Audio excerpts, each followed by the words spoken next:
I didn't plan to lie. It just came out that way. The name on the check-in form, Clara B. Close enough I'd remember if someone said it aloud, far enough to pretend it wasn't me. The woman at the inn's front desk gave me a look like she knew something. Or maybe she just didn't like strangers. Hard to blame her. I handed over cash, didn't ask about breakfast, just said, I won't be long. Which was probably a lie, too. The room smells like cinnamon and old quilts. A pumpkin perches on the windowsill like it knows it's being judged. Outside, everything looks like a postcard. Crisp leaves, checked tablecloths, scarecrows grinning like they've rehearsed. Maple Hollow, population cozy. The kind of place I used to call decorative filler for seasonal marketing. Now I'm hiding in it. No phone, no laptop, just me, my guilt, and a suitcase packed like I'm on the run. Because honestly, I kind of am. I sit on the edge of the bed, coat still on, fingers cold, but I don't move to warm them. The silence here isn't city silence. No humming radiators, no distant sirens. This silence listens back. A flyer tacked to the corkboard near the door. Fall fair, pie contest, hay rides, pumpkin stand. It looks like a joke, but it isn't. When I finally lie down, I don't sleep. I just stare at the ceiling, replaying a voice I can't shake. You didn't just tank a campaign, Claire. You tanked a town. I didn't come to fix it. Not naive enough to think I could. I just couldn't breathe in the city anymore. And when Maple Hollow showed up on a random roadside exit I hadn't meant to take, something in me pulled the wheel. No one here knows who I am, what I did, but it's in the air, I think. The innkeeper's pause handing me the key. The way I couldn't meet her eyes. I want to believe I'll only stay a few days. But the truth is, I'm tired. Tired in a way sleep won't fix. And this town, with its pumpkin stands, pie contests, cheerful porches, it shouldn't feel real, but it does. Too good for someone like me.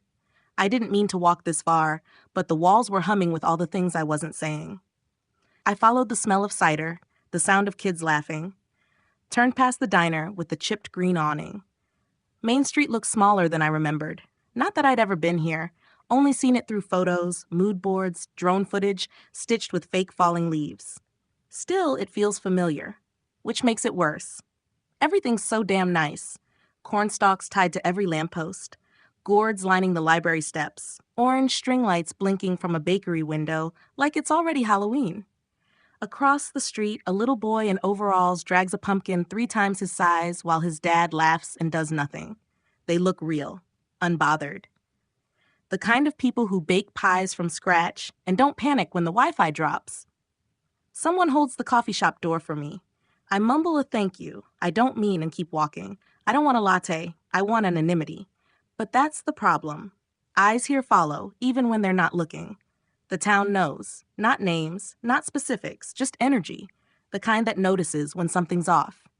A woman outside the bookstore whispers to her friend. I don't hear the words, just the shift in tone. I tug my coat tighter, pretend to check the window display. Scarves and mittens all labeled handmade with love. I look away. No one said anything yet, but the silence has texture. Not indifference. Memory. The kind that lingers after people talk behind closed doors. Not malicious, just disappointed. Maybe someone believed in the story I sold in that ad, the one that turned their town into a punchline. I can feel it in my stomach. I step off the sidewalk toward the edge of town, where the pavement cracks and maples grow taller. A sign ahead, faded wood hand-painted, Walker's Pumpkin Stand. I pause. Don't go. Not yet. Something shifts inside me. I used to call this quaint branding. Now it just looks unbothered. Not trying to sell me anything, just existing. Like the town, like the people. Like someone who doesn't need me to notice them to still have value. My phone is still off. Not brave. Scared. Scared of messages, articles, apologies I don't know how to give. I sit on a bench near the post office, wood-worn, paint chipped from 100 winters. It creaks under me. And for 1 second, I let the quiet in. Not the kind I used to punish myself. The other kind. The kind that just is. A gust of wind carries the smell of apples and hay. I close my eyes, and for the first time in weeks, I don't feel like I'm about to break. Just like I might still be here. I stare at the ceiling like it owes me something. Answers, maybe. A redo. Or just enough quiet to breathe without thinking. Didn't get any of that. Just a crack in the paint and a water stain vaguely shaped like New Jersey. Fitting. The alias on the check-in form feels like a dare. Clara B., one letter off. I should have picked something further from the truth. Jessica Green, Margot something. But I panicked. Or maybe I didn't want to forget who I was, even while pretending not to be her. Mrs. Dyer had narrowed her eyes when I gave her the name. Just slightly, not enough to accuse. Just enough to say, I see you. She didn't ask for ID.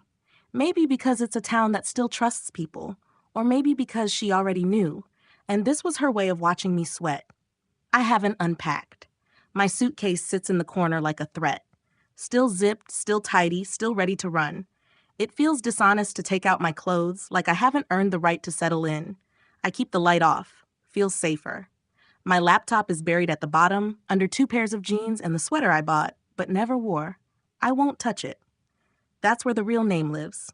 The inbox, the headlines, the forwarded messages from coworkers who stopped using emojis once the fallout started. You cost us the entire harvest account, Claire. That's what Ava said. Not, you made a mistake. Not, let's fix this. Just, you cost us. As if I wasn't already carrying that sentence in my spine every time I tried to sleep. The ad wasn't supposed to go viral. It was a limited seasonal concept. That's what I pitched it as. We'd sell autumn, bottle it in 30 seconds, slap a flannel shirt on it, and call it authentic. It wasn't personal. Not to me. Not until it was. Now here I am, back in the place we mocked in the campaign notes. Small town stereotype my creative director wrote in red. Needs more charm, less dignity. And I didn't fight it. I laughed. I nodded. I pushed it through. Because it wasn't my town. Because I was tired. Because approval felt more important than integrity back then.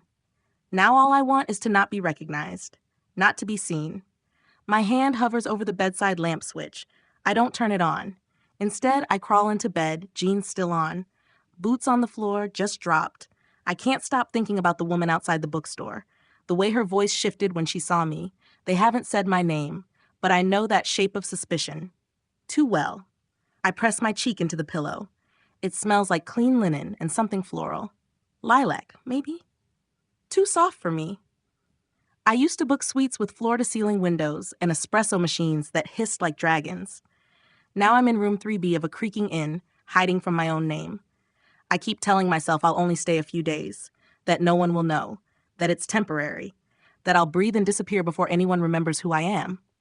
But that's the lie under the lie, because the truth is, I don't know where else to go, and part of me doesn't want to leave. And that part, it scares me the most. I don't sleep, close my eyes, turn over, count backwards from 100. Still nothing. I'm not even tired, just worn out. There's a difference. Tired, you fix with rest. Worn out feels like something's been scraped out of you and replaced with static. The radiator ticks softly, irregularly, like it can't decide whether it wants to work or not. I get it. Outside, the wind picks at the inn's shutters. A loose branch drags against the siding like it wants in. Fall in Maple Hollow used to sound like cider being poured. Kids yelling at corn mazes, boots on gravel. Now it sounds like a warning. I sit up, wrap the blanket around my shoulders like armor. The mirror across from the bed catches the edge of my face. I look like someone trying to disappear and only half succeeding. I don't mean to think about it, but I always do around this time, somewhere between 2 a.m. and shame. That meeting room, the long table. Ava standing with her arms crossed, the slide deck frozen mid-frame. My name on the screen next to the words PR liability. They didn't fire me. I left. Still doesn't feel like a difference. What I remember most isn't what they said. It's how quiet they got. The kind of silence that says, we've already decided who you are now. It wasn't just the campaign. It was what came after. The backlash, the interviews, the way they clipped my quote to make it sound worse. As if I meant to mock people like the ones who live here. As if it wasn't already keeping me up every night. One woman in the comments wrote, "My father's pumpkin stand is older than your city job. You don't get to call that cheap nostalgia." I still remember that line. Not because it hurt. Because it was right. I stand, pace, sit again. My head feels too loud and too hollow at the same time. Tried reading, couldn't focus. Tried tea, tasted like dust. Tried breathing, chest stayed tight. I curl into the chair by the window, pull my knees in, watch the porch light flicker across the parking lot. No cars, just me, the dark, the weight of pretending not to care. Someone out there probably knows who I am.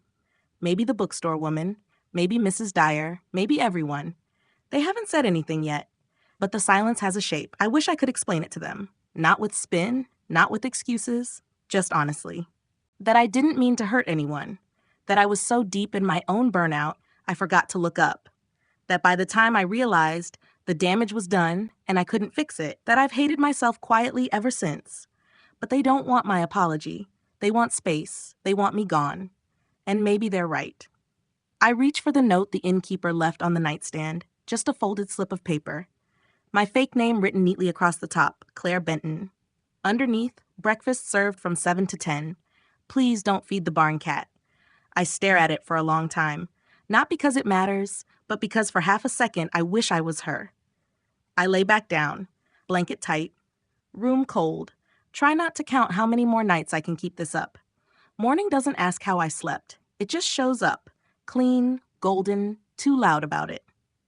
I watch it creep across the room, touching the dresser, the scratch in the wall by the closet, cheap curtains that don't even try to block it. Light always finds the cracks. I stay in bed longer than I need to. Not because I'm tired, because I don't want to move. My body feels heavy in that way grief gets heavy, like it doesn't belong to me anymore. Eventually, I sit up, no dramatic moment, no brave exhale, just stiffness and a small ache in my lower back. Age, regret, bad mattress, probably all of it. The window looks out over the edge of town. Rooftops, trees blushing orange, a sliver of field I didn't notice when I checked in. Pumpkin rows stretch long and crooked, bright, imperfect little things. Like someone dropped color all over the land and left it there to figure itself out. I press my forehead to the cold glass. It should be pretty, and it is technically, but I can't feel it. I used to think fall was all staged. Hay bales, farm fresh signs, gourds no one ate. Seasonal filters for people who wanted their lives to look wholesome for a month. Here it's different, not curated. It just is. And suddenly I don't want to mock it anymore.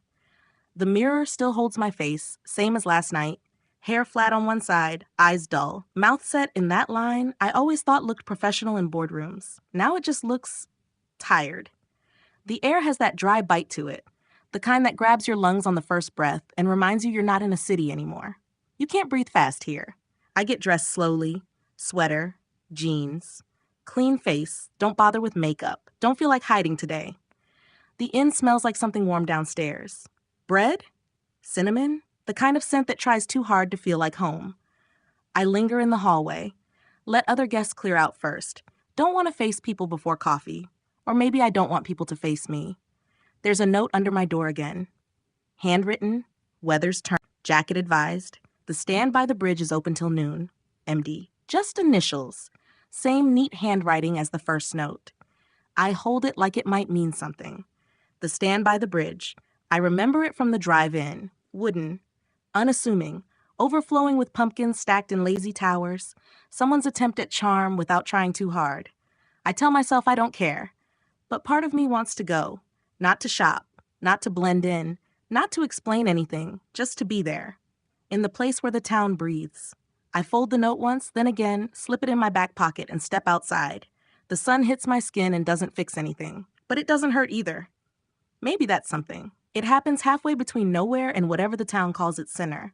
A soft thud. That sickening pull to the right. I know before I get out. I just don't want to know yet. The tire is flat. Not dramatic. Not shredded. Just done. Like me. There isn't a sound except wind in the trees and a few crows that don't seem concerned about my situation. I stand beside the car longer than I need to. Hands on hips, jaw tight. Not mad.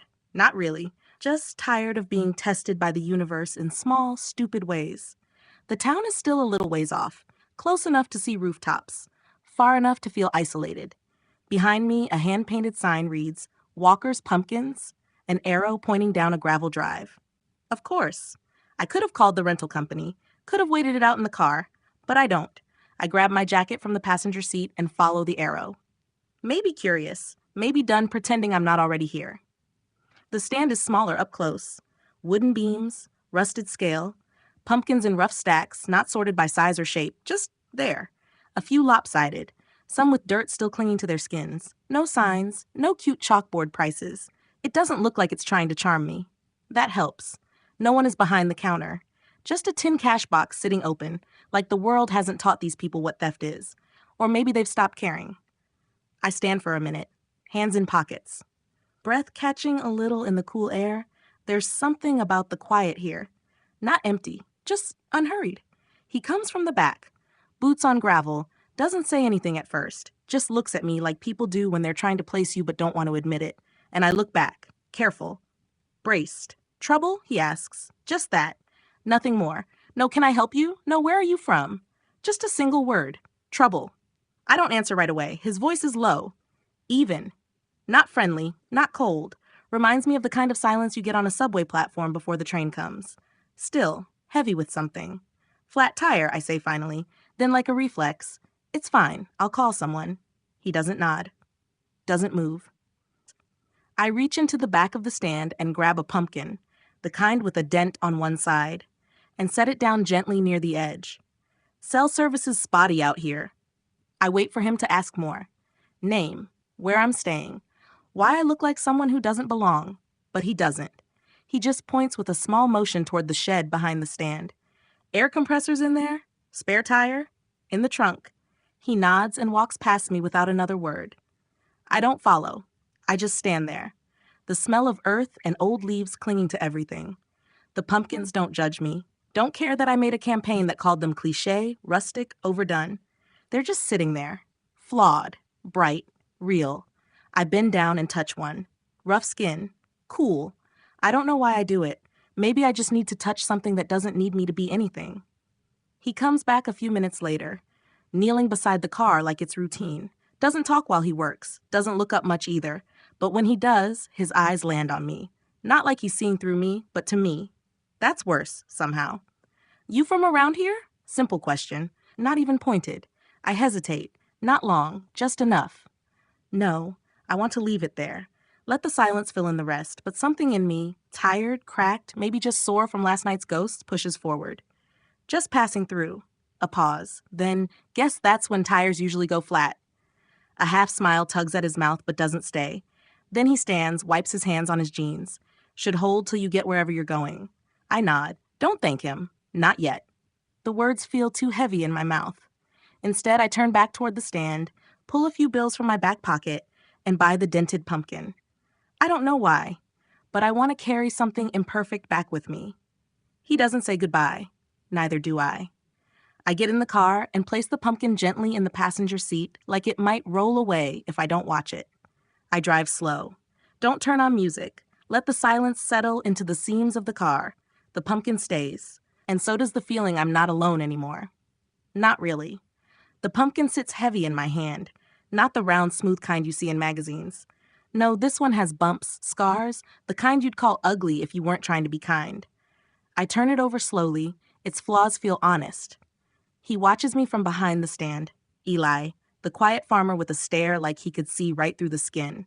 There's something cold there. Not cruel, but close. Like a wall he doesn't want me to climb. I stand stiffly. Don't want to give him a chance to say anything sharp. It's beautiful, I blurt. My voice catches on the words. Surprised myself. He blinks. Almost like he didn't expect it. Then the corners of his mouth twitch. Maybe a smile. Maybe not. He clears his throat, shifting his weight from one boot to the other. No words about the campaign. No jokes about the city girl who crashed his quiet town. Just a silence that hums between us. I'm still holding the pumpkin.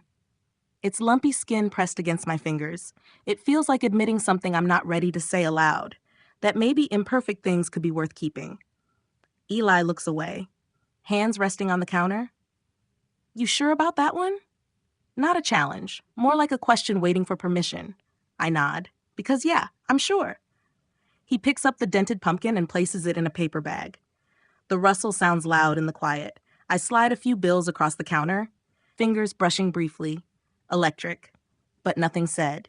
He gives me a look, a glance that says this town's not easy and neither are you. Maybe that's okay. I don't say thank you. Not yet. I tuck the bag under my arm and start back toward my car. The sun dips behind a cloud, softening the light on the patchwork of leaves underfoot. I take a breath, the kind that tastes like maybe, just maybe, there's room for something new here. Back in the car, the pumpkin sits beside me.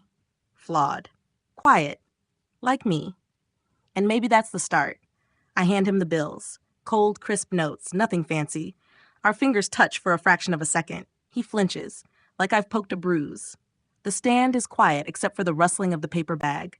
The pumpkin inside shifts softly. Eli's eyes flick down to our hands, then away.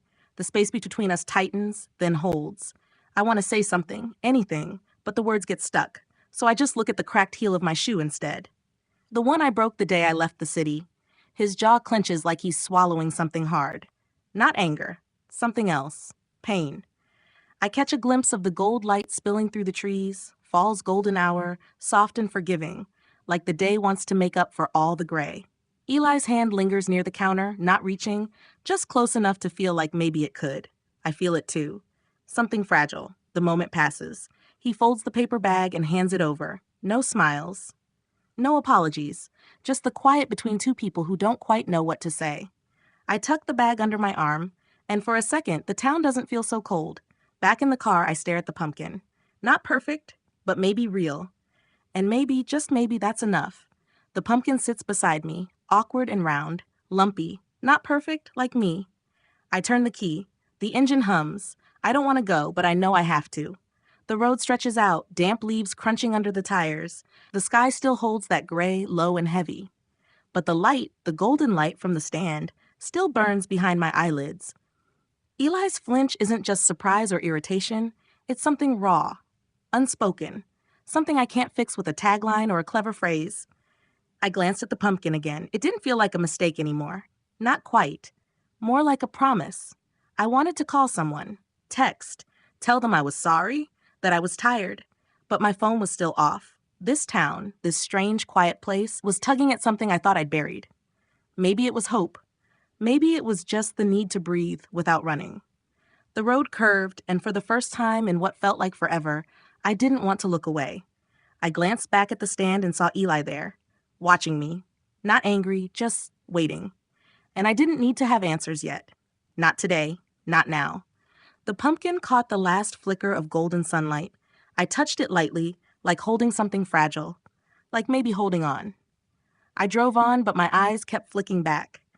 I told myself it was for air, not him, not the stand, just air.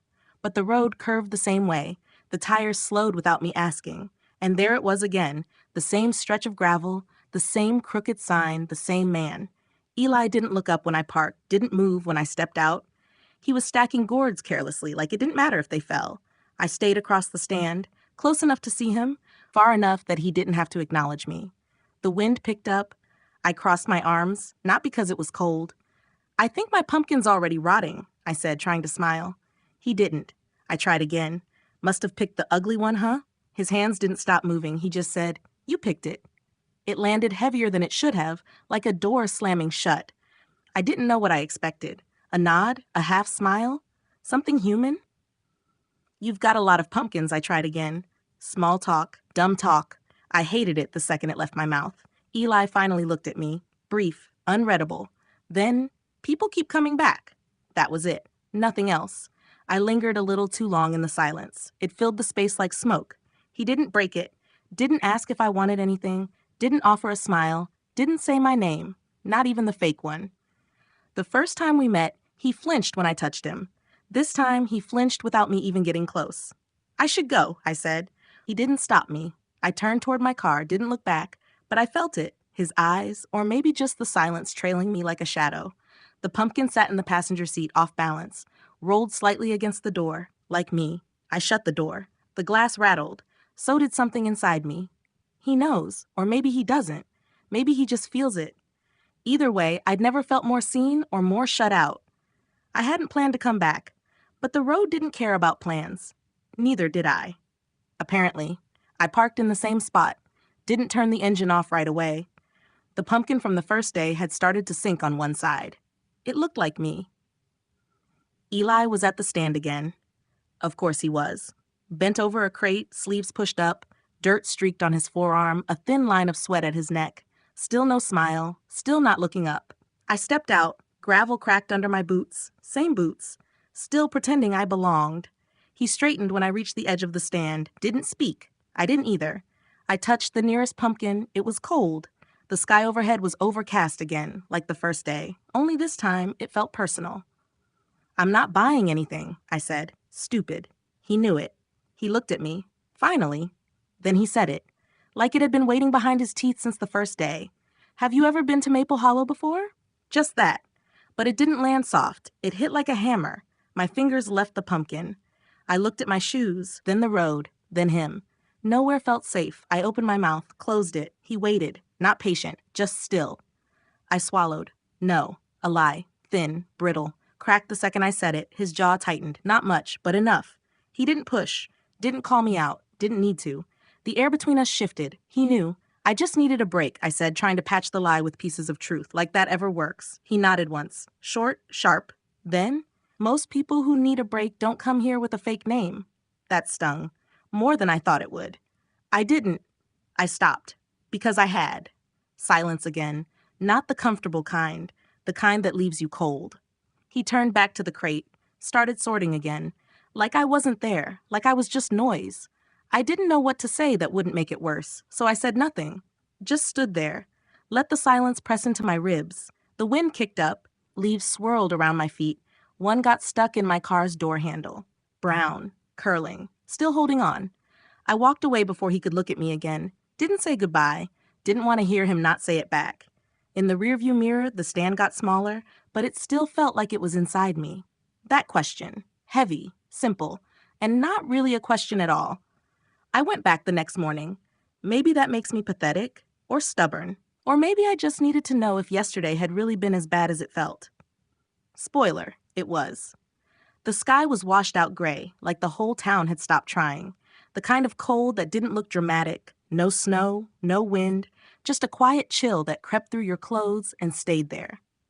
Eli was already stacking pumpkins. Didn't look up when I parked, didn't look up when I got out. Didn't look up when I stood in front of him for what had to be 30 seconds. I cleared my throat. He adjusted a crooked stem. "I can help," I said. My voice sounded thin, like paper. He reached for another crate, stacked one, then another, like I hadn't spoken. I didn't leave. Mostly because I didn't want to give him the satisfaction. Partly because I didn't know where else to go. And if I'm honest, part of me thought he might just soften, eventually. He didn't.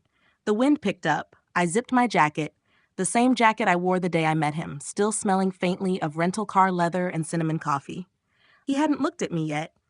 Finally, I asked, quieter than I meant, "You're not even going to talk to me?" He paused, not dramatically, just long enough to remind me that he heard. Then, without turning, he said, "I think we already did that." I swallowed. That stupid pumpkin was still in the backseat of my car, sagging more every day, like it was waiting for something too.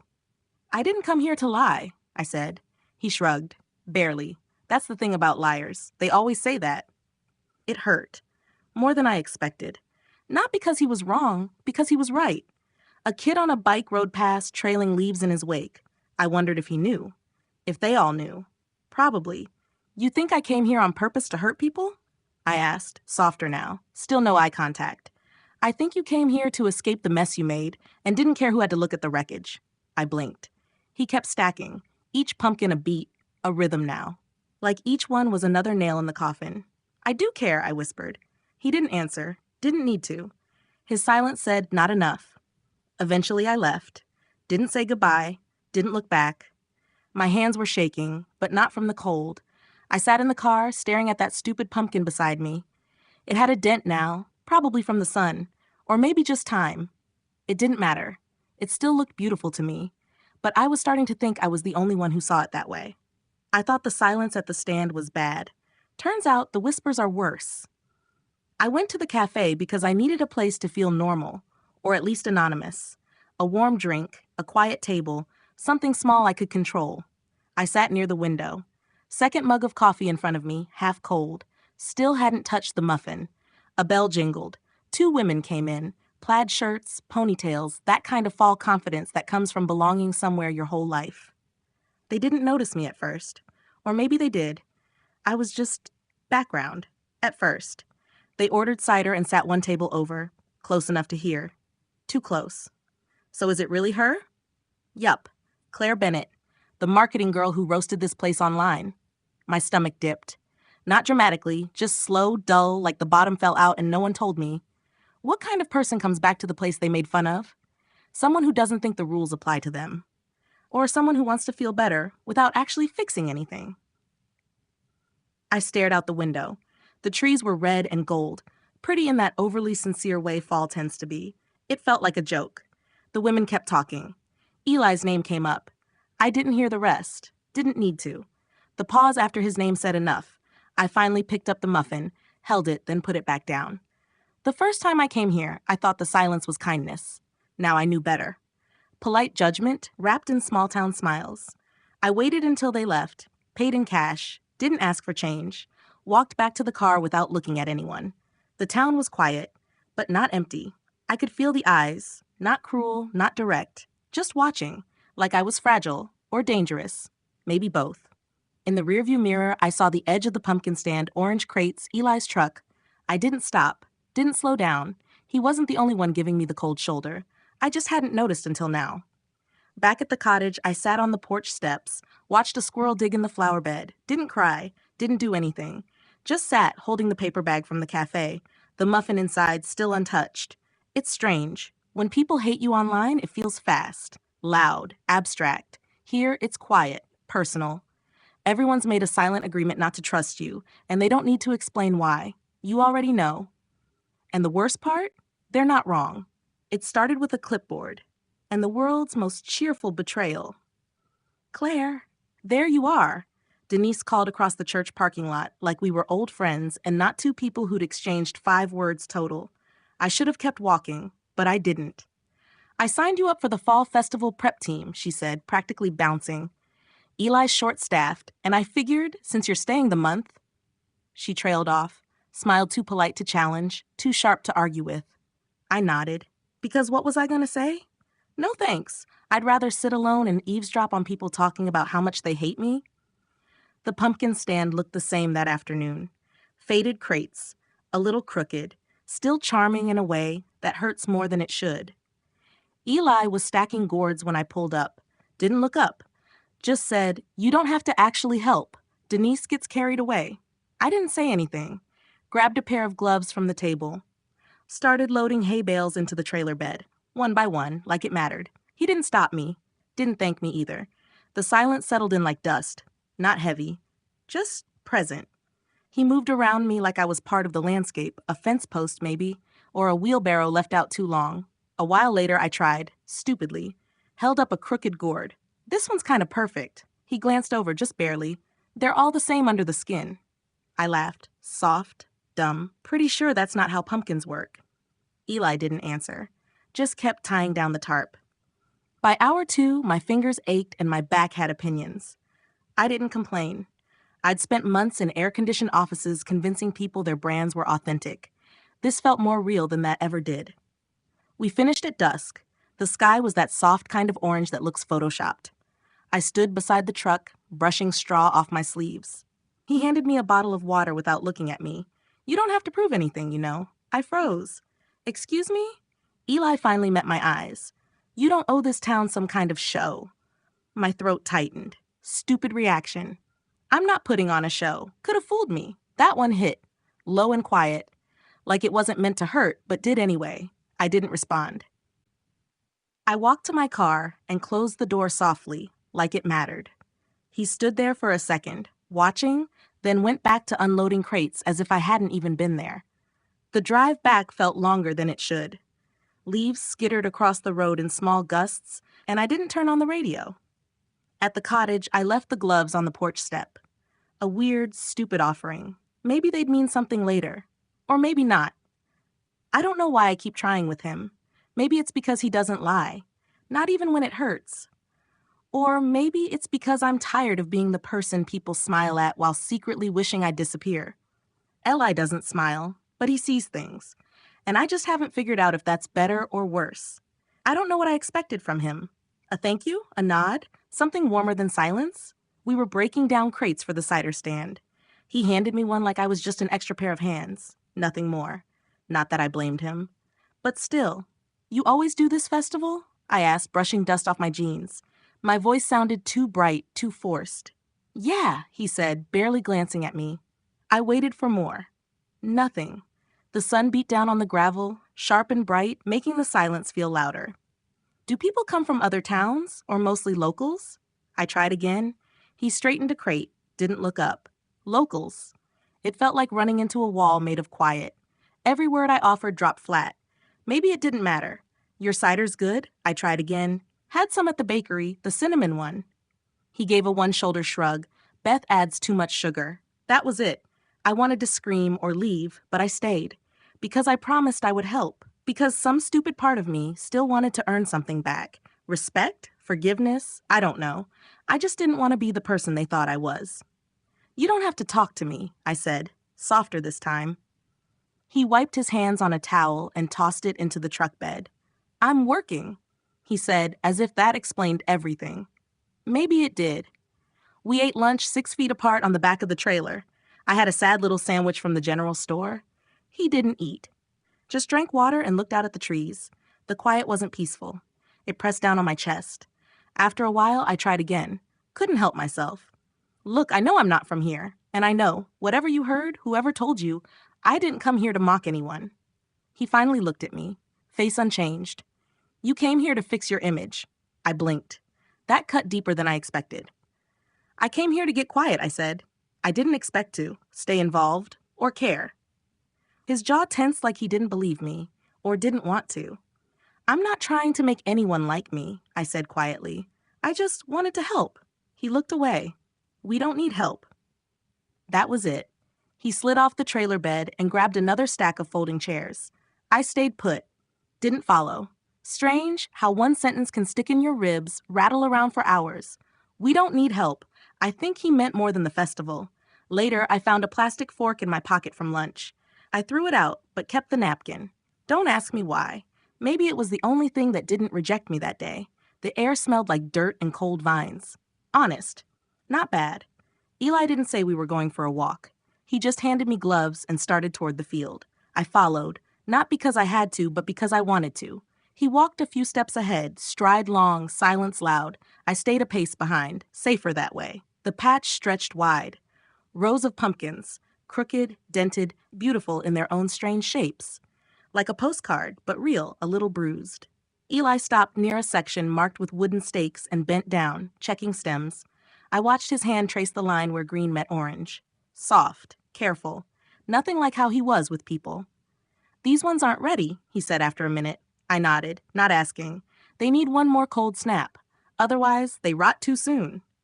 Something in the way he said, rot, didn't feel like it was just about pumpkins. He stood, brushed his palms on his jeans. I looked down at a squat, speckled one near my boot. Do you name them? I asked, a small smile tugging at my mouth. Like Greg or Carl? He didn't laugh. Just a barely there lip twitch. No, maybe that one's a Dave. I smiled. Progress. We kept walking. Leaves crackled underfoot. Sun leaning low, golden hour, photographer's light. I used to call it campaign lighting. Now it was just light, tired and soft. These hills flood easy, he said, pointing to the lower field. Dad called it the dumb corner. Never wanted to plant there, but I figured out a runoff system. He paused, shoulders stiff. I don't know why I'm telling you that.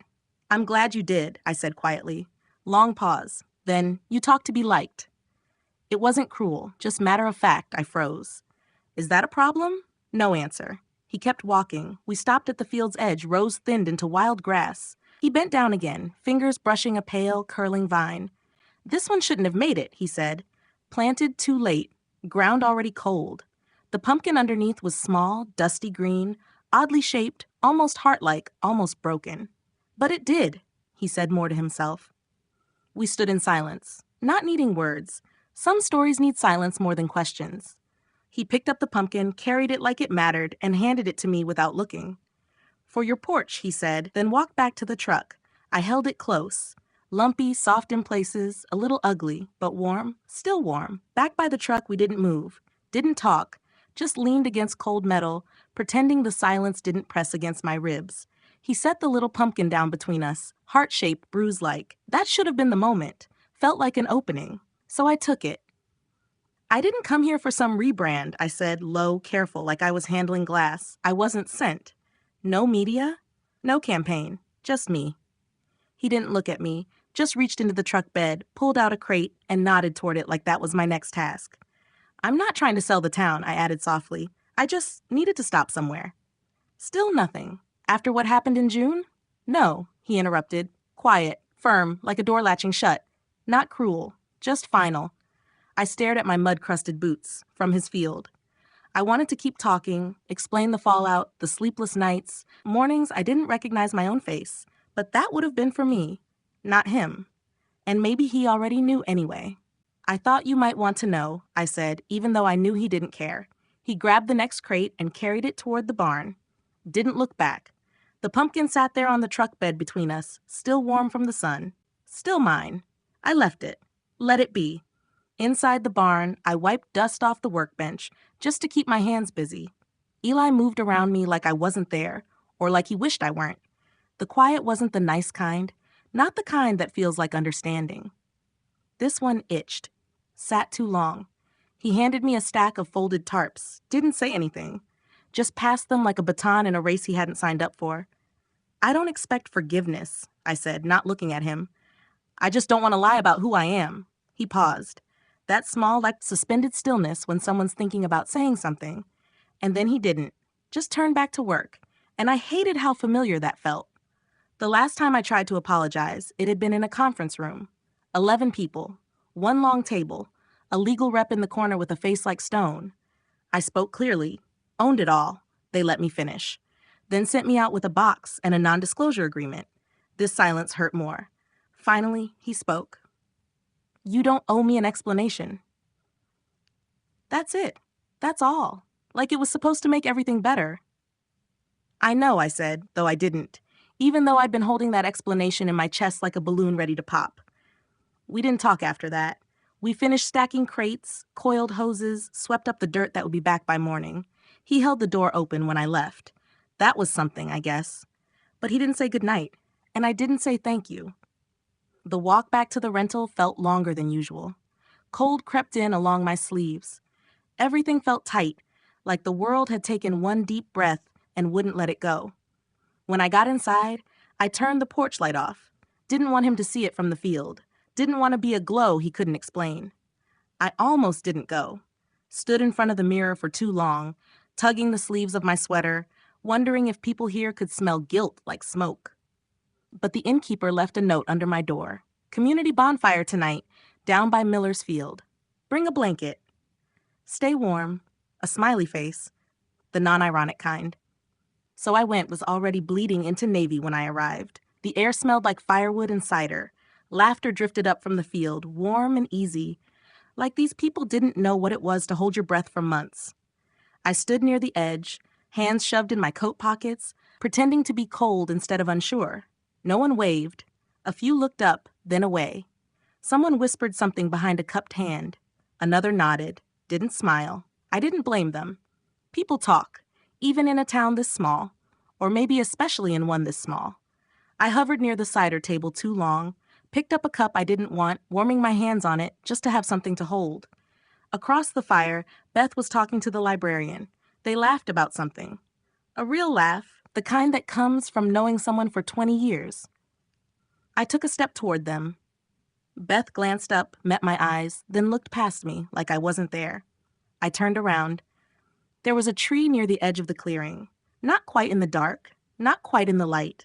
I stood there, listened to the crackle of the fire, the way it popped and sighed like it had a soul. Someone passed a guitar around. Someone else told a story that ended in groans. I didn't catch the joke, but I smiled anyway. No one saw. Eventually, I sat down on the blanket I'd brought. The wind picked up. A few leaves skittered past like they were in a rush to leave too. I didn't cry. Didn't cry. Didn't want to. But it felt like I was holding something in the wrong part of my body, behind my ribs instead of my throat. I sipped the cider, too sweet. Or maybe I was just too bitter. Eli was there. I didn't see him arrive, but I felt him. Not close. Not there. Like gravity or memory. He stood off to the side, talking to someone I didn't know, his hat pulled low, hands tucked into the back pockets of his jeans. I thought he might look over. He didn't. The fire flared higher. I wrapped the blanket tighter. Told myself this was what I wanted. Quiet. Peace. Time away from the noise of who I used to be. But silence in the city feels different than silence here. In the city, silence is something you earn. You fight for it. Here, it's given to you when you no longer belong. Someone offered marshmallows to a group of kids. They shrieked with delight. I flinched. There was music now. A slow guitar, soft enough not to interrupt the dark. Eli shifted, crossed his arms. I should have looked away, but I didn't. I watched the way the firelight brushed the edge of his jaw, the way his eyes followed the flames like they were telling him something. He glanced in my direction, just once, then looked right past me. I told myself I was imagining it, that he didn't see me, but he did. He just didn't want to. So I sat there, alone, wrapped in a blanket that smelled like the inn's laundry soap and not much else, listening to the fire, the music, and the life I wasn't part of. When I finally left, I didn't say goodbye. I don't think anyone noticed. The wind picked up as I crossed the field. Dried leaves tangled around my ankles. They clung for a moment, then let go. The morning after the bonfire, I didn't expect to show up. But I did. I woke up to fog curling along the windowsill and the faint sound of crows in the distance, and thought, stay home, hide. Instead, I pulled on jeans that still smelled like wood smoke and drove to the festival grounds. I didn't know what I was looking for. Maybe just proof that I hadn't completely disappeared. Eli didn't say anything when I got there, just handed me a crate and walked off toward the truck. So I followed. We set up the stall like we had the week before. Tablecloth, baskets, that crooked little sign that said pumpkins, real ones, in his handwriting.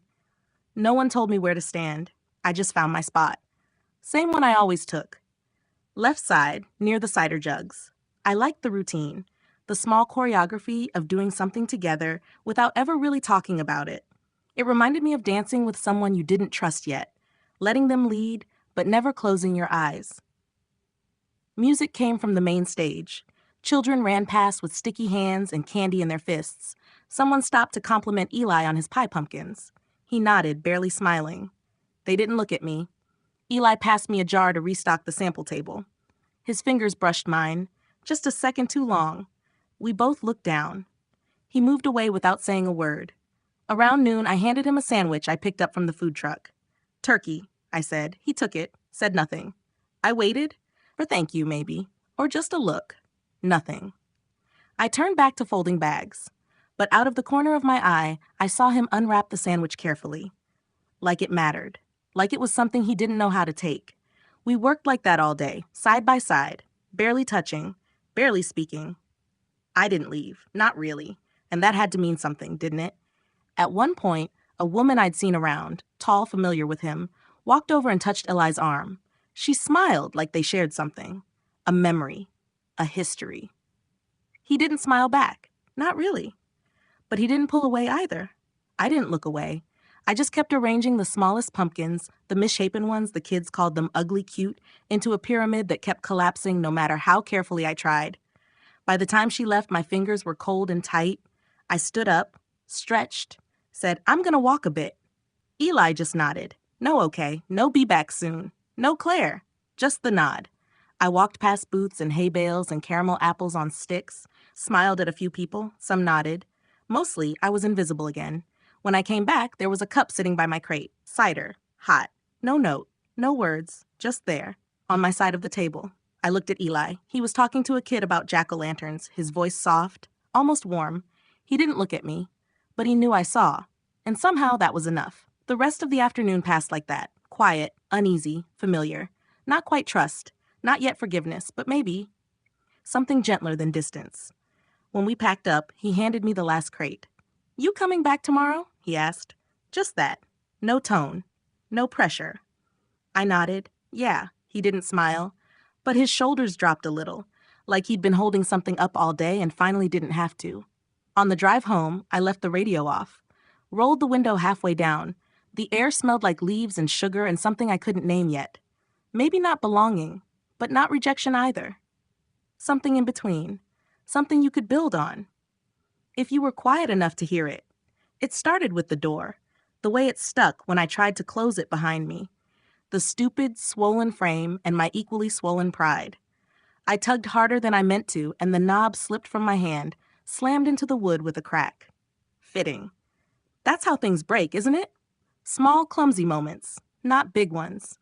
I kicked off my boots, left them sideways in the middle of the floor, sat down on the couch with my coat still on, didn't turn the lights on, just sat there in the dark, in this little rental that smelled like pine cleaner and old coffee, listening to the wind push at the windows, watching nothing. The cider cup was still warm in my hand. I hadn't finished it. Too sweet. Or maybe I just didn't deserve the comfort. I don't even know what set it off. Not really. Wasn't one big thing. Just everything. The woman who touched his arm. The way he didn't pull away. The silence between us stretched so thin it felt like it would tear if I breathed too hard. The sandwich he didn't thank me for. The cup I didn't ask for but wanted so badly. I thought I could do this. I thought if I just kept my head down, worked, and didn't ask for anything, it would be enough. But I'm tired of pretending this isn't hard, of acting like I don't care that nobody talks to me at the festival. Like I don't notice how they stop smiling when I approach. Like I don't hear the word scandal whispered like it's a flavor of ice cream I chose for myself. I slid down the couch until I was curled into the corner, knees against my chest, trying to fold myself smaller, less visible, less me. I thought maybe Eli could see me anyway. The real me. Not the headline. Not the pitch deck. Not the mess I left behind. But maybe I was wrong. Maybe I'm just the woman who showed up, took space she didn't earn, tried to make a story out of someone else's life. I pressed my forehead against my knees. Didn't cry. Not at first. Just breathed. Shallow. Quiet.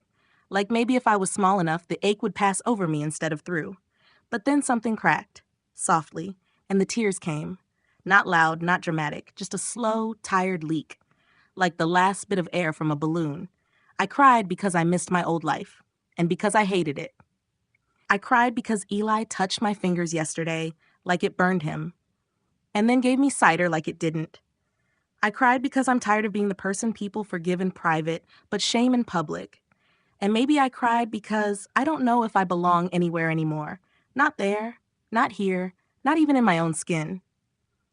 Eventually, I peeled off my coat and left it on the floor. Looked too much like a version of me I was trying to outgrow.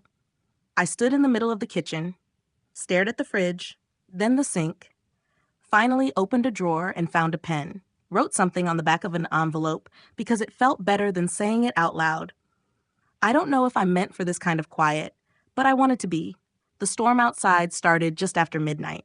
Rain against the roof, sharp, steady. Wind curling around the corners of the house like it was looking for a way in. Felt like something was being scrubbed clean or pulled loose. I pulled the blanket off the back of the couch and wrapped it around myself. Didn't sleep, didn't leave. Just sat there, waiting for something to shift. I didn't mean to fall apart. Not like that. Not here. The barn was supposed to be empty. Just me, the dust, the echo of the storm still pacing the roof. I'd come in to get something. Don't even remember what now. I ended up sinking between the seed sacks like a broken scarecrow and letting it all go. I didn't cry pretty. I didn't even cry loud. Just gave up a little, quietly. I didn't hear him come in, not until I felt it. That shift in the air when someone's watching you. Like a pause in the world. I didn't look. Couldn't. The shame hit before I even turned around, heavy in my throat, whispering. He saw too much. My hands clenched in my lap. I was still in that stupid fleece I borrowed from the lost and found pile at the church hall. Smelled like dust and laundry detergent. I stared at the hem like it might disappear if I focused hard enough. And I waited. For footsteps. A question. Something. Nothing. But I felt him. Near the door. His presence like a held breath. I don't know how long he stood there. A minute, 2? Long enough for me to imagine him taking one step closer. And then not. Eventually, I heard the scuff of his boot shift back and the door creak shut behind him. No words. No judgment. No comfort either. Just absence where I wanted something. Anything. Later that night, I found one of the pumpkins I'd cleaned that morning sitting outside my cabin door. Small, pale, smooth. A ghost pumpkin. I didn't know if he'd left it. Maybe someone else. Maybe no one. Maybe it rolled there from the wind. I stared at it too long trying to figure out what it meant before I finally brought it inside. I didn't cry again. Didn't have anything left. But I sat on the floor with that stupid little pumpkin between my palms like it might warm up if I held it long enough. It didn't. But it also didn't leave. The thing no one tells you about loneliness is how physical it gets, how it fills the space beside you, how it pulls at your spine. I kept picturing his face at the door. Blank. Caught. Not angry, not soft either. Maybe he didn't know what to say. Maybe I didn't want him to. But part of me, the raw, ruined part I try not to acknowledge, just wanted him to stay. Just stand there. Let me know I wasn't alone in the wreck of myself. He didn't. And that should have made it easier to decide to leave. But it didn't. The next morning, I didn't want to get out of bed. Not because I was tired, just empty. Like all my thoughts had been scooped out and left in the dirt behind the barn. I stayed under the covers longer than usual. Pretended I didn't hear the chickens. Pretended I didn't care if Eli noticed I wasn't at the stand. Truth is, I didn't think he would. When I finally forced myself out, slow, stiff, still wearing yesterday's shame, I opened the cabin door and stopped. There it was, folded, neat, resting right on the worn wooden step like it had been placed with intention. A scarf, soft, wool, dark green with a faded thread of gold running through it. Not new, not fancy, but warm, heavy in a way that said real. No note, no knock, just the scarf and the ghost pumpkin. Still there beside it, like they belonged to each other now. Like maybe he hadn't forgotten. I bent to pick it up, and for a second I thought I saw something move near the edge of the barn. A flicker, a figure, maybe not. I didn't call out, just pressed the scarf to my chest and stood there too long, like the wind might say something if I gave it time. I wore it that day. Didn't mention it. He didn't either. He barely looked at me at the stand, but he stood closer than usual, closer than yesterday. When I handed him a box of small gourds, our fingers brushed, just a second, skin on skin, then gone. But it felt like something had shifted, like a window cracked somewhere inside me I didn't know existed. That night, I sat on the cabin steps with the scarf still around my neck. The pumpkin beside me, round, pale, still imperfect, looked like it had always been waiting for me. I didn't know what the scarf meant. Maybe it was farm hospitality. Maybe he hadn't even left it. Maybe I was reading too much into nothing, as usual. But I didn't take it off. Not even when I went to sleep. And for the first time since I'd arrived here, I dreamed of staying. I didn't tell anyone. Not Eli. Not the post office lady with her cheerful forced questions about fresh air. Not even myself out loud. I just didn't leave. I kept showing up at the stand, sorting pumpkins by color, even though he never asked me to. Sweeping out the little barn store after closing, breathing in the scent of hay and cider and wood smoke like it might settle something in my chest. The scarf stayed on the hook by the door, then back around my shoulders, again and again. I tried to give him space. Not hard. He was always moving, stacking crates, fixing fence posts, walking past me with a nod that felt like punctuation more than a greeting. But sometimes I caught him watching me. Not long, not obvious. Just a flick of his eyes when he thought I wouldn't notice. Once, kneeling in the dirt to check a soft spot on a pumpkin, I felt his shadow pause over me. He didn't say a word, just waited until I stood, then walked on. But it felt like something. Later, I found one of my notepads in the barn office, the one I brought with big ideas, brand notes, partnerships that now felt embarrassingly optimistic. He hadn't thrown it out, just set it aside, closed, untouched. I stared at it for a long time, and then realized I didn't want to open it either. That night, I sat on the cabin step again, the scarf around my shoulders, the ghost pumpkin beside me like a quiet little companion.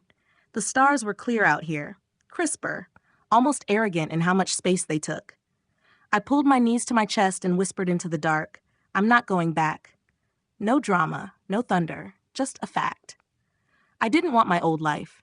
Not the meetings, the shallow wins, the constant performance. I wanted to do something real, even if small. Even if it meant sorting pumpkins and earning someone's trust one silent, stupid day at a time. The next morning, I brought 2 mugs of coffee to the stand. He took his without looking up. Thanks, he said, gruff, flat, like it cost him something. Or maybe he didn't know how to say more. I didn't either. But we stood there, side by side, steam rising between us, scarf warm against my neck, and I thought maybe this is how it starts. Not with fireworks, but with a choice to stay. It started with the wind, that sharp, inland kind that kicks leaves sideways and makes you pause before closing the door. I just finished stacking a few leftover crates behind the stand when I felt it, the shift in light, the pressure. the sky holding its breath. I looked up and saw him, far off near the backfield, wrestling a tarp over the sorting bins alone, like always. The edge kept slipping. The wind grabbed it, nearly dragging him backward. I didn't think. I ran. Rain came fast. Hard, slanted drops stinging my cheeks, soaking through my sweater before I'd even crossed the gravel. The sky cracked. The tarp whipped. And Eli, he didn't yell, didn't tell me to go back. Just looked at me once. Brief. Then nodded. We worked in silence. He held down one side, I pulled the other. The tarp stuck to my skin like a second one made of cold and regret. My hands shook. I couldn't tell if it was the storm or everything else. When it finally stayed put, 4 bricks, 1 cinder block, half a rusted rake later, we just stood there, breathing, dripping, close. His flannel darkened through. I could smell wet earth and wood smoke, faintly citrus, the soap he didn't think anyone noticed. I looked at him. He didn't look back. No shelter, just the edge of the shed's overhang, the kind of silence that wasn't new but wasn't empty either. Rain thundered on the tin roof, filling every space that could have held words. And still, I didn't move. It reminded me of that first day, flat tire, lopsided pumpkin, the way he flinched when our hands touched. But this time, he didn't. His shoulder brushed mine, only slightly. But enough that I stayed. I wanted to say something, anything. But what do you say when the storm outside is nothing compared to the one inside you? So I just stood there, let it break, let it all come down, and waited. We finally stood under the porch roof, water dripping off the edge like the storm hadn't let go. My hair clung to my face. His shirt stuck to his chest. We breathed fast, uneven, still coming down from it. The crates were covered. Nothing else. He didn't say a word, not even a nod. Just stood there beside me, looking out like the rain had answers he was waiting for. I didn't plan to speak, but it cracked out of me. I didn't come here to fix anything. His head turned. Not fully. Just enough. I didn't come here to prove something either, I said, my voice shaking. I hated that it shook. I swallowed. Wet, raw words stuck in my throat. I couldn't breathe back there. Back in the city. After everything, I couldn't breathe, Eli. There. The real thing. The one I hadn't said to anyone, not even myself. He didn't speak. Didn't look at me. But he didn't walk away either. The wind had gone still. That eerie, heavy kind after a storm where even the trees hold their breath. I wrapped my arms around myself, not from the cold. I saw your sign that day, I added. Pumpkins, squash, cider. Just 3 words on a piece of plywood. But it felt safe, real. I followed it like a person coming up for air. Still nothing. I didn't need him to say anything, but a part of me wanted a glance, a shift. Some small sign I hadn't just made a fool of myself. Instead, he pushed off the porch post with one hand and stepped into the mud. Boots squelched, coat dripping. Dinner'll be cold, he muttered, then walked. I stood there, wet, stupid, alone on someone else's porch. Maybe it wasn't rejection. Maybe it was just Eli. But it still felt like a door quietly closing. Inside, the scarf he'd left me the night before was still on the back of the chair, warm from the fire I'd lit earlier, still folded. I stared too long, didn't touch it. He didn't say anything. Not when I spoke. Not when I stopped. Just stood for a second, the moment hanging between us, and then walked. Down the steps, across the wet gravel into the trees, gone. I didn't follow, didn't call after him. What would I have said? Wait? No, that moment was mine to offer, not to beg for. Rain tapered off, still dripping from gutters in steady beats. I sat on the porch steps, jeans soaked, shoes squelching, mud on the floorboards. I stared at it too long. I don't know what I expected. Maybe not a hug, but something. A glance, a pause. But I think I scared him. Not with what I said, but how I said it. Too bare, too fast, too much like the truth. Back in the house, the wood stove was cold. I didn't light it again. Changed into dry clothes, kept my socks on even though they were damp. Made tea. Forgot to drink it. Silence buzzed in my ears. Made me replay everything, line by line, until I wasn't sure it even happened the way I remembered. I thought about his voice. The way he said my name the first time. Flat, suspicious. Later, softer, almost curious. And tonight, he didn't say it at all. I curled up in the chair near the window. Outside, the barn light was still on, the only one that stayed lit this late. I could barely make out the pumpkin crates we'd covered together. Something about that felt intimate, like even if he couldn't take my honesty, he'd let me help. Maybe that was enough. The scarf was still there on the chair, the same one he'd left me that first cold night. I draped it over my shoulders, not because I was cold, but because it felt like maybe it still meant something. Sleep didn't come easily. I kept waking to check the window, even though I knew better. The porch stayed empty all night. No footsteps, no second thoughts, just the rain drying in streaks across the glass. Morning came too early, too quiet. That hush that happens after a storm, like the world is holding its breath, seeing what's still standing. I padded down the stairs in the sweatshirt I'd slept in, still faintly smelling like wood smoke and rain. My hands shook a little, not from cold. I opened the front door without knowing why, and there it was, a folded blanket, still warm. A dented thermos beside it, steam curling faintly from the lid. No note, no name, just him. I stood there for a long time, not moving, not crying. I wasn't even sure what I felt, only that something in my chest unclenched, slow and aching like a fist finally learning to open. The blanket was the one I'd seen in the back of his truck, the one he used to cover crates when the nights dropped below freezing. Rough wool, navy with a faded stripe at the edge. It smelled like the barn. Cedar. Something safe. The cider inside the thermos was spiced, just enough. Still hot. I wrapped my hands around it, settled onto the step with the blanket around my shoulders. There were no words, but I felt them anyway. In the care with which the lid was twisted on, in the way he'd folded the corners under so the blanket wouldn't drag on the porch boards. It didn't fix everything, didn't erase the silence from last night, but it reached me, in the way I think he meant it to. I took a slow sip, let the warmth settle in my chest, let it remind me that I was still here, still welcome, maybe, not forgiven, but not forgotten either. Across the field, the barn door swung open. His silhouette moved through the doorway. He didn't look over, didn't wave, but he left the light on. Maybe that was enough. The wind picked up again that evening. Not exactly cold, just enough to make the air feel like it was thinking about turning. I went back to the stand, not to prove anything, not because I thought I should, just because I wanted to. The sun was low, golden, that soft light that makes even bruised pumpkins look pretty. Eli was already there, stacking crates, tying down tent flaps in that quiet, efficient way of his. I almost turned around, almost lost my nerve, but then he looked up, didn't look away. I kept my steps slow, hands in my pockets, giving him room to change his mind. He didn't. Just reached into the crate behind him and pulled out a chipped ceramic mug, holding it out to me. Steam curled up like an offering, apple cider again. Same smell as this morning, same heat, same silence. I took it. His hand brushed mine for half a second, felt like static, or maybe a warning, or maybe neither. Just real. Thanks, I whispered. My voice barely made it past my throat. I didn't know why it felt like saying I'm sorry, or don't go, but it did. He didn't answer right away. Just looked at me, and then, you're welcome. 2 words. That was it. But something inside me shifted. Not dramatically, not like a lightning strike. Just a small, slow unfreezing, like frost melting off a window pane, like breath returning to a room. He went back to the crates. Didn't ask me to help. Didn't tell me to leave. So I stayed, holding the mug in both hands, watching the last light bleed out behind the trees, letting the silence sit between us. Not sharp this time, but soft. We didn't speak again, but he poured me a second cup before I left.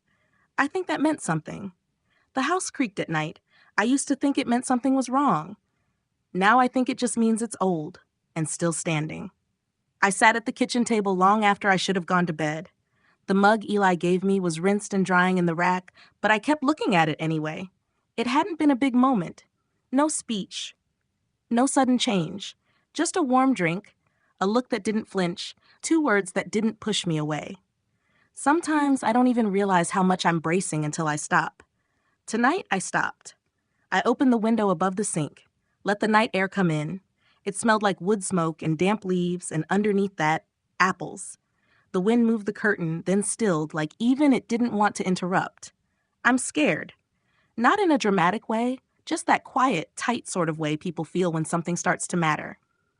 When you realize you've stayed longer than you planned, part of you doesn't want to leave anymore. I haven't trusted anyone in years. Not really. Not since the thing that broke me. The headlines called it a misstep. Bad optics. But I know what it felt like inside my body, and this tiny, cautious trust blooming here. It feels louder than I expected. I turned off the lights, left the window cracked, then stood at the front door for a second, like I always do before bed now. The porch light was still on. I could see the faint outline of the folded blanket Eli left that morning. I hadn't brought it in. I don't know why. Maybe I needed to see it again. Maybe I needed to believe it hadn't been a fluke. I used to think resting was wasting time, that slowing down meant falling behind. But tonight, I let myself be still, and I thought, maybe it's not about stopping. Maybe it's about where you finally feel safe enough to be quiet. That's what this place was starting to feel like. Not perfect, not fixed, just quiet. And somehow I wasn't lonely in it. I watched the porch one more second and whispered, mostly to myself, but maybe also to him or to the night, or to whatever part of me was finally softening, I think I want to stay. No answer, but that felt okay. Some truths don't need replies, just space, and maybe a second mug. The air smelled like earth and apples again, colder this time. The kind of cold that clung to your sleeves and said, "You waited too long to come inside." I opened the front door and almost stepped on it. A thermos. Same as before. No note, no explanation. Just there, waiting. I stood there, barefoot, sleeves pulled over my hands like I was 13 again. Frost on the porch rail, the folded blanket still hanging from the storm. I hadn't brought it in. Maybe part of me was waiting too. For what? I don't know. A sign. A second gesture. Something that said that wasn't a fluke. I stared at the thermos longer than I should have, like it might disappear if I blinked too fast. Or maybe grow a note if I stared hard enough. It didn't. Just sat there. Quiet, warm, still hot, still cider, still him. I didn't drink it right away. I just held the thermos, letting the steam kiss my face, letting the quiet settle around me like a familiar blanket. Not lonely today. Not here. It shouldn't have mattered this much, and yet it did. I hadn't said a word to him after the storm, just blurted everything onto the porch like a person too tired to keep pretending. He hadn't answered, hadn't even looked my way. But this thermos, felt like something. He didn't have to bring it. Not again, not this morning. I didn't invent some grand meaning, didn't turn it into a gesture straight out of a movie. It was real, warm in my hands, enough to anchor me, enough to make me stand in the middle of my kitchen and breathe slower, like maybe I belonged here a little. People always talk about love like it's fireworks, like it crashes through walls and shakes you awake. But this was a thermos on a wooden porch. No speeches, no sudden storm of emotion, just a man saying nothing and still saying, "I see you." I wrapped both hands around it and leaned back against the counter. A small smile lifted my lips, the kind that grows quietly from your chest first before reaching the surface. The wind had teeth again, not cruel, not biting, just enough to remind me that fall was here, and it didn't linger. The stand was quieter than usual. A few cars rolled in, wandered, and left. The mums were browning at the edges. The kids were no longer tugging their parents to hayrides. The season softened, so did everything else. I stacked mini gourds by color. Not because anyone asked, just because the repetition calmed the jittery knot in my chest. Green, orange, striped, repeat. I heard the creak of the thermos lid before I saw him. Eli didn't speak. He just held out the mug, the dented, metal one, the same one from the bonfire from the first night. I remembered the faint clove smell, warmth and rust in him. I reached slowly, afraid if I moved too fast he might change his mind. Our fingers brushed. He didn't pull away. Not quickly, anyway. "Thanks," I said, quieter than I meant to. He looked at me, not past me, not around me, just me. First time in days. Then, "You're welcome." 2 words, plain, steady, with no edge. I didn't know what to say after that, so I didn't. We stood there, a crooked row of pumpkins between us. I sipped, still cider, still spiced, still warm. He went back to his crates like nothing happened, but something had. Not loud, not dramatic, but real. The space between us felt different now. Not gone, just softened, like maybe we'd both stopped holding our breath at the same time. I watched his shoulders as he worked. Less tense now. He didn't flinch when I passed him to grab more bags. A few customers came, and we helped them without fuss. No words, just movement. Side by side. The rhythm was easy, unspoken. We weren't avoiding each other anymore. When the stand emptied, I sat on the edge of the wagon, cradling the mug in both hands. It didn't burn, didn't cool too fast. Just stayed warm, like maybe something else could too. He came back around, brushing dirt from his palms. His eyes flicked to the mug, then to me. No smiles, no words. But for one brief second, we understood something neither of us had said. We were trying, quietly, together. For the first time since I got here, I didn't feel like a guest. I felt like I belonged.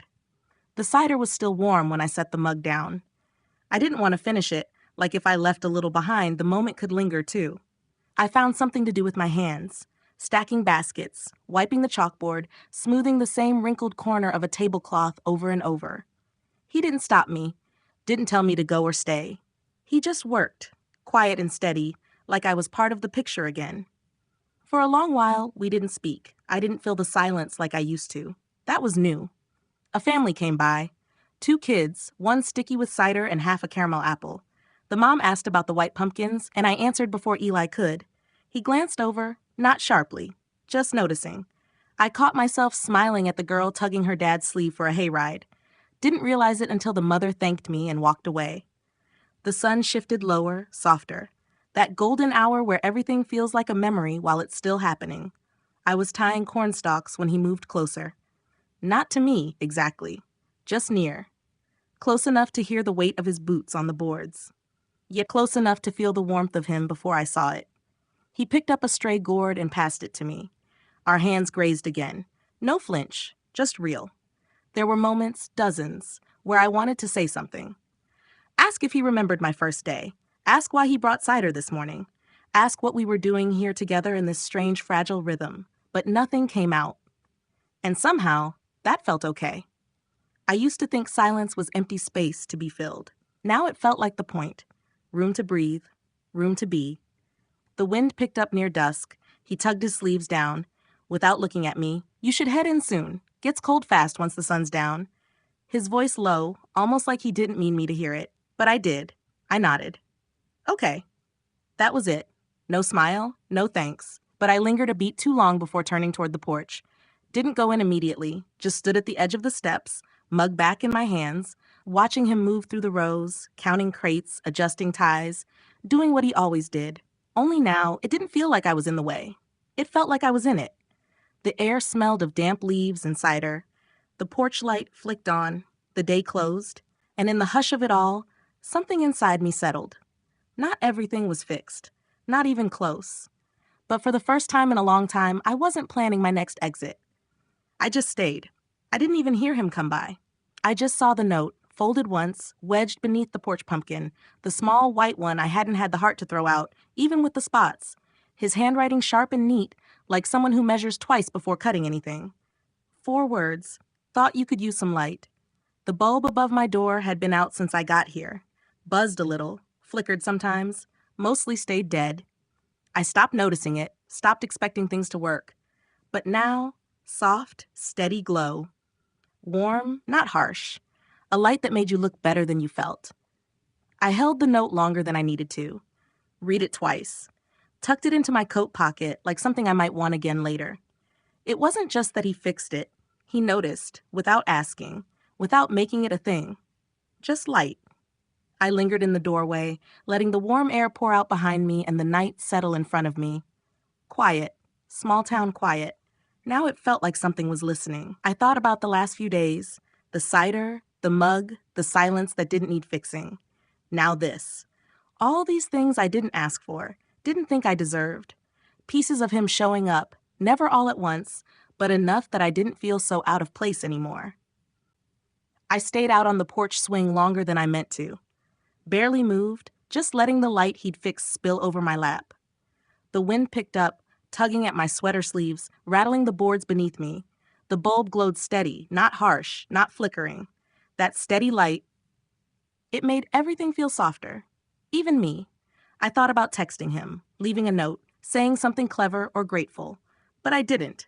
I just sat, breathing, letting the warmth from the bulb and the quiet from the night settle in my chest. Somehow, it didn't feel lonely. Not today. When I came back from town, the porch held another small gift. No note this time. Just the pumpkin, lopsided, uneven, a little too small for the step. One eye bigger than the other, hand-carved, no stencil, no polish, just done. And near the bottom, under the crooked smile, my initials. CB, carved small like an afterthought, or a signature. I froze, keys in hand, staring at it. Not because I didn't know what it meant, I did, but because it wasn't a joke, it wasn't charity, it wasn't him trying to fix me. It was something else, something quiet, something left behind without asking for anything in return. I crouched, ran my fingers along the rough cuts of the letters. No smooth lines. Just care. Just time. He'd had to choose those letters. Could have carved a leaf, a heart, nothing at all. But he chose me. Some small piece of me. The last time anyone carved my initials into something, I was 15 and it was a desk in a classroom. It didn't mean anything, not like this. I sat on the top step, the wood still warm from the afternoon sun, didn't know if I was supposed to respond or how, but I wanted to. God, I wanted to. It scared me, how easy it felt, how right. Nothing had felt easy in a long time. I remembered what I told him under the awning, how I came here because I couldn't breathe. That was true. Still is in some ways. But sitting there now, the air felt different, cleaner, lighter, like maybe I wasn't just catching my breath anymore. Maybe I was finally letting it go. I didn't bring the pumpkin inside. Left it there, glowing. Let it be seen. That felt like enough. I found the dusty, forgotten cider bottle in the fridge, poured 2 mugs into chipped but sturdy cups, and carried them outside. Eli was on the porch, sitting quiet, boots kicked off, toes tapping the wood in some rhythm only he knew. I set the mugs between us. He glanced at me, no surprise, no hesitation, just looking like he was seeing me. The air was cooler now. Leaves all fire, burnt orange, deep red, fading gold, rustling, whispering something I couldn't catch. We didn't talk about the pumpkin or the storm or why I was here. We just sat, side by side. He reached out once, just a hand brushing my wrist, rough, steady, not a question, not a demand, just there.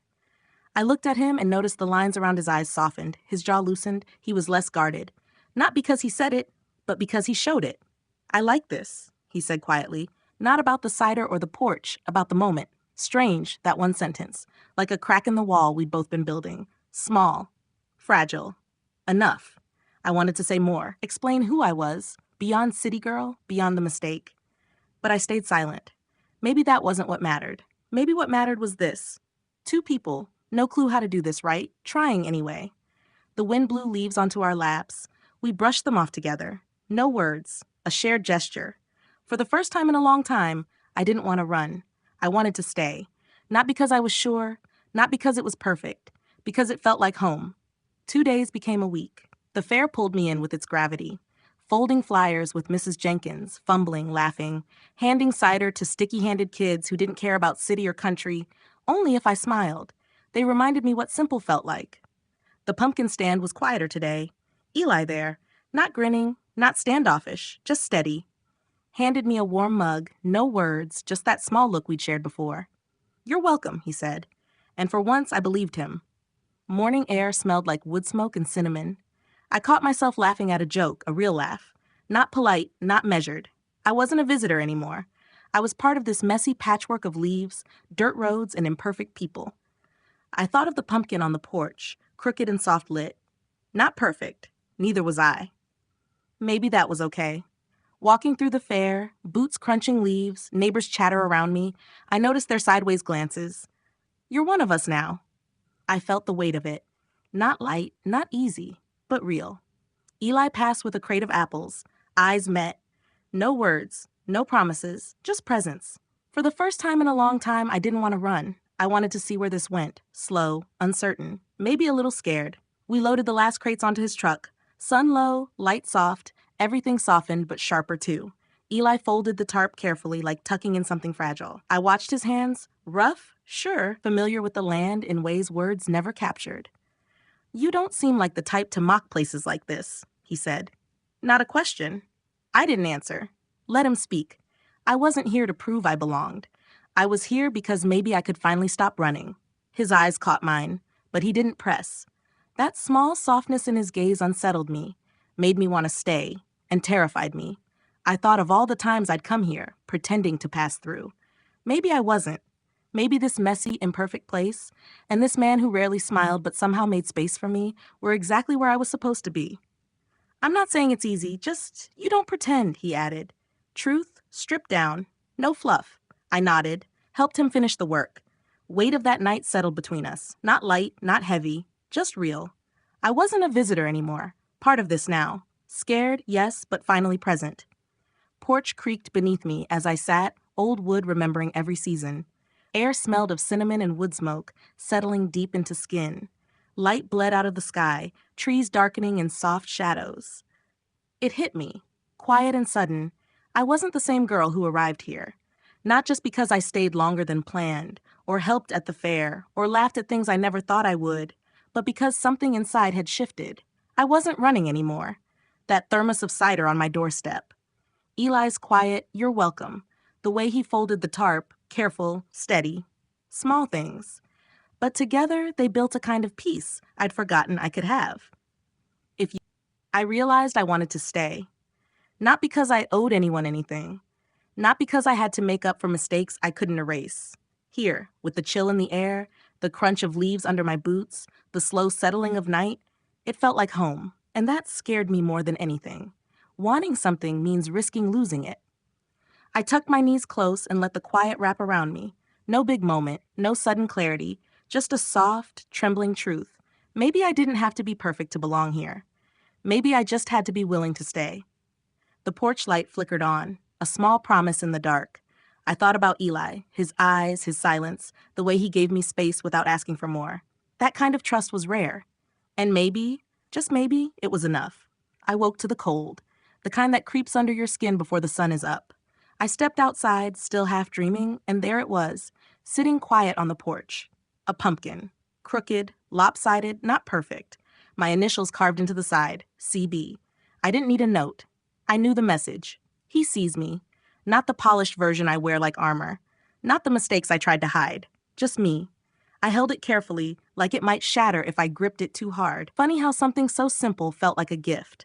Like someone saying, "You belong here." I thought about the thermos of cider, the mug in his hand, how he never said much, but said enough. It wasn't about grand gestures. It was about quiet presence, steady as the turning seasons. This pumpkin, crooked and imperfect, was exactly what I needed to see. Maybe love wasn't about fixing the cracks. Maybe it was about showing up with them anyway. I set the pumpkin beside the door, and for the first time in a long time, I didn't feel like a walking mistake, just someone beginning to belong. Halfway down the path, I saw him. Eli, by the gate, 2 mugs in his hands, no words, just steam curling between us like a quiet promise. The air was sharp, frost on the grass, the last orange leaves still clinging to branches. He didn't smile, not like before, but his eyes, something softer lingered there, like he'd paused long enough to see me. Really see me. I didn't hesitate. I took the mug he held out, fingers brushing his. Heat. Strange how something so small could feel so huge. "You didn't have to," I said low. He met my eyes. "You wanted it here." No explanation, no apology, just presence. We stood side by side watching the sun climb slow and low over the fields. The silence between us wasn't empty anymore. It was a space where maybe we both could breathe. I thought about the crooked pumpkin on my porch, the thermos of cider, the mug he handed me days ago. His way of saying, "I'm here. You're not alone." I didn't have to say anything more, because this quiet morning, 2 mugs, the crunch of leaves beneath our boots, it was enough. Maybe love wasn't about perfect words. Maybe it was this, a hand reaching out, steady and real, and finally letting yourself reach back. We settled onto the porch steps like we'd done it 100 times before. 2 mugs warm between us, fingers wrapped tight around the cracked clay. The morning sun spilled gold across the town, soft, not sharp like the city light I was used to. No one spoke, not because we didn't have anything to say, but because silence held something better, something steady and full. I glanced at Eli. He wasn't watching me, eyes fixed on the distant hills, the way the trees burned with early fall. No tension in his jaw, no edge, just this quiet breathing space. I remembered that crooked pumpkin on my porch, how it didn't have to be perfect to mean something. Like us. I thought about the day at the fair, the kids laughing without a hint of mockery, how they'd let me be part of this place. Not an outsider anymore. I felt it settle in my chest, this rare, unfamiliar thing called peace. Not the kind I'd chased in boardrooms and deadlines, the kind that comes when you stop running. Eli shifted beside me. His hand brushed mine.